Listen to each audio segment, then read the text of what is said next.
ఇక టాప్ 4 న్యూస్లో first topic చూసుకున్నట్టయితే పార్టీ పేరాయించిన 10 మంది ఎమ్మెల్యేల అనర్హత పిటిషన్లపై విచారణ కీలక మలుపు తిరిగింది. ఇప్పటివరకు 8 మంది ఎమ్మెల్యేల విచారణ పూర్తవగా దానం నాగేందర్, కడియం శ్రీహరికి తాజాగా స్పీకర్ మరో నోటీసులు జారీ చేశారు. గతంలో ఇచ్చిన నోటీసులకు సమాధానం ఇవ్వడం అయితే ఇంతవరకు ఎలాంటి సమాధానం రాకపోవడంతో కడియం దానంకు మరో నోటీసులను పంపించారు స్పీకర్. మరోవైపు ఇవాళ జగదీష్ రెడ్డి వర్సెస్ పోచారం శ్రీనివాస్ రెడ్డి, కల్వకుంట్ల సంజయ్ వర్సెస్ అరకిపూడి గాంధీల కేసులను సభాపతి విచారించారు. రాజ్యాంగంలోని 10వ షెడ్యూల్ ప్రకారం పార్టీ మారిన ఎమ్మెల్యేలను అనర్హులుగా ప్రకటించాలని బీఆర్ఎస్ సుప్రీంకోర్టులో పిటిషన్ వేసింది. 3 నెలల్లో అంటే అక్టోబర్ 31 నాటికి విచారణ పూర్తి చేసి నిర్ణయం తీసుకోవాలని ఆదేశించిన నేపథ్యంలో స్పీకర్ గడ్డం ప్రసాద్ కుమార్ ఆ అనర్హత పిటిషన్లపై విచారణను ప్రారంభించారు. అయితే విచారణను మరింత ఆలస్యం చేస్తున్నారని ఆరోపిస్తూ బీఆర్ఎస్ నవంబర్ 17న సుప్రీంకోర్టులో స్పీకర్పై కోర్టు ధిక్కార పిటిషన్ దాఖలు చేసింది. ఈ నేపథ్యంలో విచారణ వేగవంతం చేసిన సభాపతి 2 ఎమ్మెల్యేలు సహా ఇప్పటివరకు అఫిడవిట్ దాఖలు చేయని కడియం దానంకు నోటీసులు పంపించారు.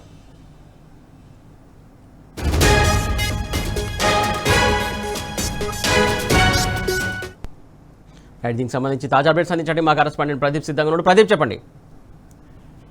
పార్టీ ఫిరాయించినటువంటి ఎమ్మెల్యేలకు సంబంధించి విచారణ అయితే వేగవంతం అవుతా ఉంది. అయితే గతంలో 3 నెలలుగా డెడ్ లైన్ పెట్టింది సుప్రీంకోర్టు. ఆ 3 నెలల గడువు అక్టోబర్ 31తో ముగిసింది. 3 నెలల గడువులో కేవలం 4 ఎమ్మెల్యేలనే పూర్తిస్థాయి విచారణ చేపట్టారు స్పీకర్. అయితే మరొక 2 నెలల సమయం కావాలని సుప్రీంకోర్టుకు స్పీకర్ కార్యాలయం కోరింది. అయితే కోర్టు ధిక్కరణ కింద స్పీకర్ పై పిటిషన్ సుప్రీంకోర్టులో వేసింది బీఆర్ఎస్. ఈ నేపథ్యంలో సుప్రీంకోర్టు తాజాగా విచారణ 2 కేసులకు సంబంధించిన విచారణ చేపట్టింది. అటు ఏదైతే జాప్యం చేయడం పట్ల స్పీకర్ పట్ల కోర్టు ధిక్కరణ నోటీసులు జారీ చేసింది. మరో 4 వారాల్లోగా ఈ 10 మంది పార్టీ ఫిరాయించినటువంటి ఎమ్మెల్యేల సంబంధించి విచారణ చేసి తుది తీర్పు ఇవ్వాలని చెప్పి ఆదేశించింది. ఈ నేపథ్యంలో స్పీకర్ ఏదైతే వేగవంతం చేశారు విచారణ ప్రక్రియను. ఇప్పటికే 4 ఎమ్మెల్యేల విచారణ పూర్తి చేసిన స్పీకర్ మరొక 4 విచారణ కోసం 2 రోజుల షెడ్యూల్ విడుదల చేశారు. ఈ రోజు 4 ఎమ్మెల్యేలకు సంబంధించినటువంటి ఓవరాల్ ఆర్గ్యుమెంట్స్ విన్నారు. ఈ రోజు పోచారం శ్రీనివాస్ రెడ్డి వర్సెస్ జగదీష్ రెడ్డి, అరకపూడి గాంధీ వర్సెస్ కల్వకుంట్ల సంజయ్ కేసులను ఓవరాల్ ఆర్గ్యుమెంట్స్ పూర్తి చేశారు. ఇక ఇప్పటి వరకు నోటీసులకు రిప్లై ఇవ్వనటువంటి కడియం శ్రీహరి, దానం నాగేందర్లకు సంబంధించి వారికి మరోసారి నోటీసులు అయితే జారీ చేశారు. ఆ నోటీసులకు రిప్లై అఫిడవిట్ దాఖలు చేస్తే వాటికి సంబంధించినటువంటి క్రాస్ ఎగ్జామినేషన్, అటు పిటిషనర్ తరఫు క్రాస్ ఎగ్జామినేషన్, అటు పార్టీ ఫిరాయింపు ఇచ్చినటువంటి ఎమ్మెల్యేల నుంచి క్రాస్ ఎగ్జామినేషన్ ఉండబోతోంది. ఆ తదుపరి ఇరు వర్గాల నుంచి ఓవరాల్ ఆర్గ్యుమెంట్స్ కోసం మరోసారి అయితే 3 సిట్టింగ్స్ ఈ 2 ఎమ్మెల్యేలకు సంబంధించి ఉండనుంది. ఈ నేపథ్యంలోనే 4 వారాల్లోగా అంటే సుప్రీంకోర్టు మరోసారి గడువు ఇచ్చినటువంటి 4 వారాల్లోగా ఈ 10 మంది ఎమ్మెల్యేలకు సంబంధించి విచారణ చేసి అందుకు సంబంధించినటువంటి ఏదైతే తుది తీర్పు కూడా ఇవ్వాల్సి ఉంటుంది. అయితే ఆ రకంగా స్పీకర్ అయితే విచారణ ప్రక్రియ అయితే వేగవంతం చేశారు. అయితే ఏదైతే సుప్రీంకోర్టు జూలై 31 నుంచి అక్టోబర్ 31 వరకు 3 నెలలు ఇచ్చినటువంటి గడువులో ఈ 2 ఎమ్మెల్యేలు నాగేందర్ అదేవిధంగా కడియం శ్రీహరిలు అయితే రిప్లై ఇవ్వలేదు.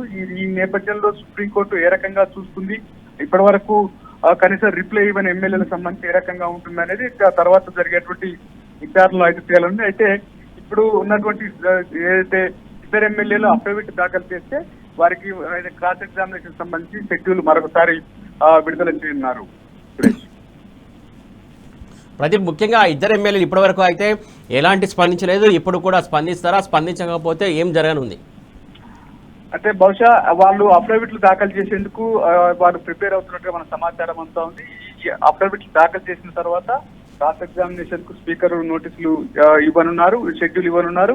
క్రాస్ ఎగ్జామినేషన్ పిటిషనర్ తరఫు న్యాయవాదులు ఎమ్మెల్యేను క్రాస్ ఎగ్జామినేషన్ చేస్తారు. అటు ఎమ్మెల్యే తరఫు న్యాయవాదులు పిటిషనర్ ను క్రాస్ ఎగ్జామినేషన్ తర్వాత ఓవరాల్ ఆర్గ్యుమెంట్స్ కోసం మరొకసారి షెడ్యూల్ విడుదల చేయనున్నారు. అయితే మొత్తానికైతే వారు అఫిడవిట్ దాఖలు చేసిన తర్వాత ఏ రకంగా ఉంటుంది ఇప్పటికే, ఎందుకంటే కడియం శ్రీహరి తన కూతురు ఎంపీ అభ్యర్థి కోసం ఆయన ప్రచారంలో పాల్గొన్నారు. మరోవైపు దానం నాగేందర్ ఏకంగా కాంగ్రెస్ బీఫామ్ పైన సికింద్రాబాద్ ఎంపీ అభ్యర్థిగా పోటీ చేసి ఉన్నారు. మేము పార్టీలో చేరలేదని ఏ రకంగా సమర్థించుకుంటారన్నటువంటి చర్చ కూడా ఉంది. అయితే ఇప్పటికే చాలా మంది 8 మంది ఎమ్మెల్యేలకు సంబంధించి కేవలం మేము అభివృద్ధి కోసమే ముఖ్యమంత్రిని కలిసామని చెప్తున్నప్పటికీ వారి పార్టీలో చేరినటువంటి సందర్భాలు కావచ్చు, లేదా మీటింగ్లకు హాజరైనటువంటి ఏదైతే విజువల్స్ కావచ్చు, లేదా ఫొటోస్ కావచ్చు, పేపర్లో కథనాల ఆధారంగా ఇప్పటి వరకు వారిని క్రాస్ ఎగ్జామినేషన్ చేశారు. వారి ఆర్గ్యుమెంట్స్ లో కూడా ఆ రకమైనటువంటి ప్రశ్న వచ్చాయి. అయితే ఇప్పుడు కళ్యాణ్ శ్రీ గారి నేను పార్టీలో చేరానని స్వయంగా చెప్పారు. ముఖ్యమంత్రి కిషన్ కాన్పూర్ లో నిర్వహించిన సభలు కూడా ఆ విషయం చెప్పారు. అటు దానం నాగేందర్ ఎంపీగా పోటీ చేశారు. దాన్ని ఏ రకంగా పార్టీ అఫిడవిట్ ఇస్తారు, ఏ రకంగా విచారణ ఉంటుందని చూడాల్సిన పరిస్థితి.